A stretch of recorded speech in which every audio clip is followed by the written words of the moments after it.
this was something that happened a couple weeks ago and something I've been meaning to discuss, but I am really glad that so many liberals and pundits and Democrats even, and, your Hillary Clintons, I'm glad they're coming around to the idea that, hey, mass starvation of a population is a bad thing, probably a red line. We should probably say something about it.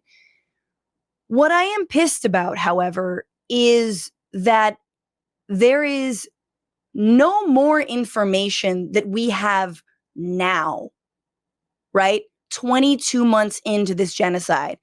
There's no more information that we have now than we had a year ago, right?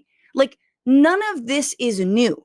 The mass starvation, the putting Gazans on a diet, the calorie counting, the nefarious ghettoization of the population of Gaza has been happening.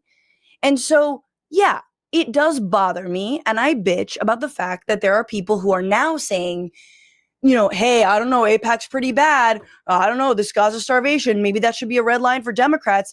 When a Democratic president was overseeing it, they were very silent. And this is not to take shots at Pod Save America, but if they had actually been honest with their audience or done a little bit of digging or decided to talk about this issue honestly a year ago, maybe Pod could have saved America.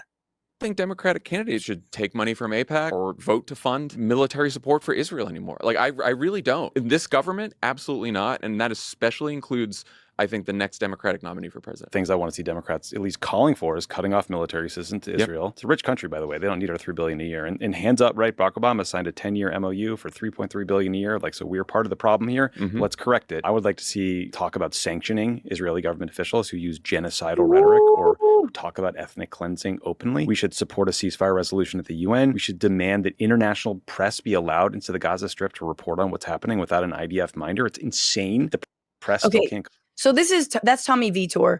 And to be 100%, Tommy Vitor has been way better on Gaza than the Johns and, the other folks who are on Pod Save. But what's really painful is that the reality was, and it's always like, the reality was at the time was that Joe Biden, whose brain was actively melting and we could all see it, started a war or began, a greenlit a war, an all-out assault that quickly had genocidal hallmarks when you're preventing births, when you're actually attacking hospitals, right?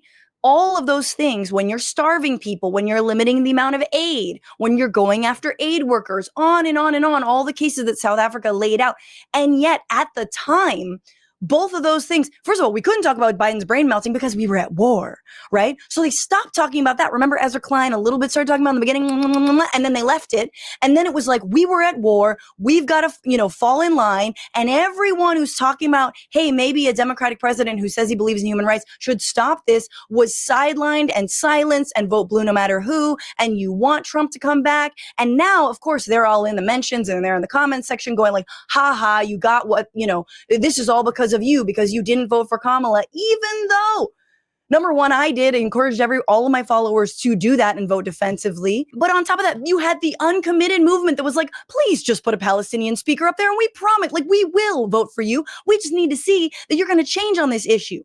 You had people launching at the last minute a vote swap operation, right? Where they were like, I'm going to swap my vote for someone in a swing state and on and on and on. So what I am bitching about is that it is not the people who rightfully pointed out that this was a losing issue morally and politically.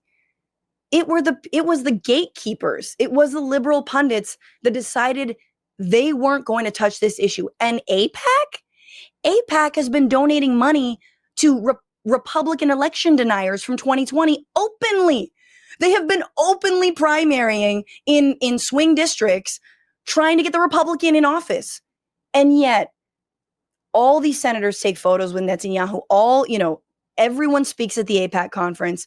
So yes, let's build the big tent. Let's work towards doing exactly what they said. Let's do divestment. Let's do sanctioning. Let's stop this. But also let's be very clear about what happened. I'm really not done with the postmortems on 2024. And I have smoke for the left too. You know I got smoke for the left, but this is my smoke. It's like, oh, gee, everything we're seeing now, we knew a year ago, and longer. I mean, way longer. So yeah. Welcome to the reality that is the ethno-state of Israel, Pod Save Bros. But, you know, when you next get a senator on your show, you need to actually hold their feet to the fire. What's going on, Frantifa? If you haven't already, subscribe to this channel right now. Hit that button. And also, you can become a patron and support the show every single week. Get access to bonus episodes and exclusive merchandise. Patreon.com/Bitchuation Room. Do it.